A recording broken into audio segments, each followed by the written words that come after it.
He's speaking to national security analyst Ari Aramesh about how Iran's admission has benefited Donald Trump. To put things into context, Donald Trump authorized the killing of Qasem Soleimani, the most capable, potent organizer and operator in the region. The man who had managed to organize the most potent anti-American elements in Iraq and Lebanon and Syria, in Yemen, you name it, even in Afghanistan and so on and so forth. A lot of our allies were not very happy with President Trump, not just because of this, because of his rhetoric, anti-NATO, anti-this, from Justin Trudeau, our neighbor to the north, all the way to the United Kingdom, to Germany, France.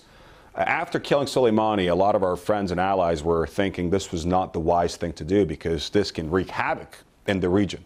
Well, the Islamic Republic of Iran will never miss an opportunity to miss an opportunity. They launched missiles. Thankfully, no one got killed. And then they shot down an airliner that they thought was a cruise missile.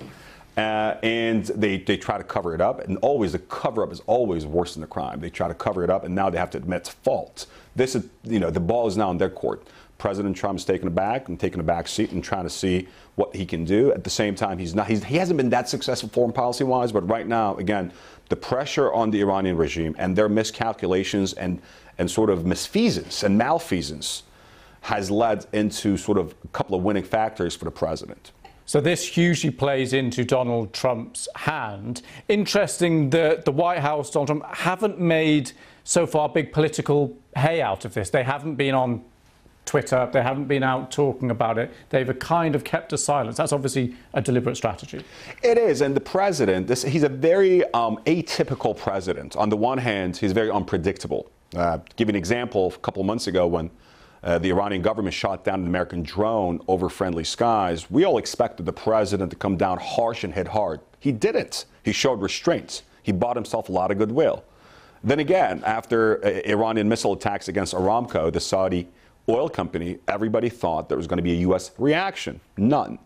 Before the attack against the U.S. space, which resulted into killing Qasem Soleimani, over the course of the last 2-3 weeks, there had been 12 missile attacks against American interests and American bases without casualties. Again, he held his tongue and held his trigger. So Trump has pursued a policy of maximum pressure, a lot of sanctions, hurt a lot of people, but also put a lot of pressure on the Iranian regime. On the other hand, he's been unpredictable. When we least expected, he pulled the trigger and killed Qasem Soleimani.